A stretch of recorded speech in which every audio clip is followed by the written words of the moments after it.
Caché quelque part dans Beyrouth, Carlos Ghosn prépare sa riposte. Lui, qui n'avait pas le droit de s'exprimer publiquement depuis le Japon.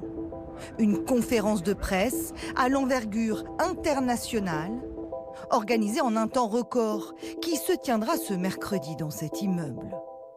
Ça va se dérouler au syndicat de la presse de Beyrouth. C'est un lieu neutre pour son avocat et c'est très important.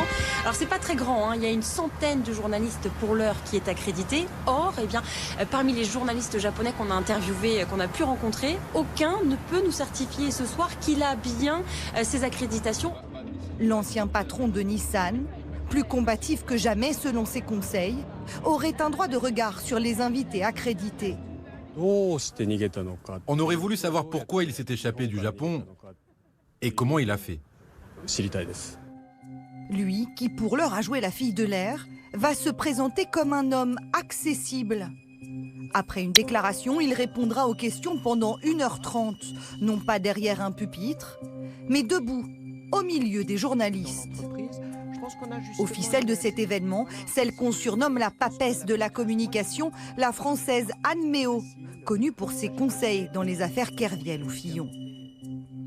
Entouré de ses avocats, français, libanais et américains, Carlos Ghosn peaufine un plaidoyer qu'il prépare depuis plusieurs mois. Sa défense, il avait déjà prévu de l'exposer en avril dernier, mais pour l'en empêcher, la justice japonaise l'avait à nouveau incarcéré. Jusqu'à présent, il ne s'est absolument pas exprimé sur le fond de ce que lui reproche Nissan, sur le fond de ce que lui reproche la justice japonaise. Est-ce que ça va être le moment pour le faire? Il est attendu là-dessus. Il a refusé d'être soumis à la justice japonaise. Est-ce qu'il va accepter d'être soumis, par exemple, à la justice française, qui a ouvert 2 enquêtes sur les faits supposés? On va voir. Au Japon, la justice fulmine. Prise de court, elle a décidé de s'en prendre à Carol Ghosn, l'épouse de l'homme d'affaires, en émettant un mandat d'arrêt contre elle.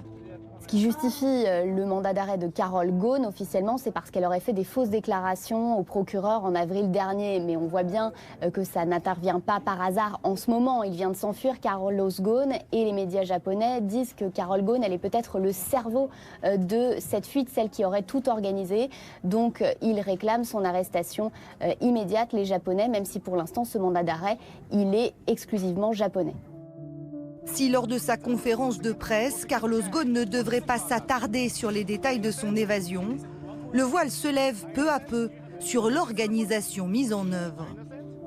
Un projet mûri de longue date, comme pense le savoir ce journaliste libanais. Le choix de l'aéroport n'était pas aléatoire.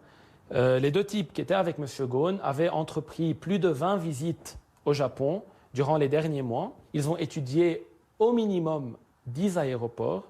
Et ils ont enfin choisi l'aéroport de Kansai pour donc effectuer cette opération. En tout, une dizaine de personnes auraient été impliquées dans le scénario, dont au moins un intermédiaire à Dubaï. On sait que le premier vol a été réservé par un contrat signé par un certain Ross Allen. On ne sait pas qui c'est ce monsieur, mais enfin le contrat a été signé le 24 décembre. Pour un vol donc le 29, pour un montant de 350 000 $.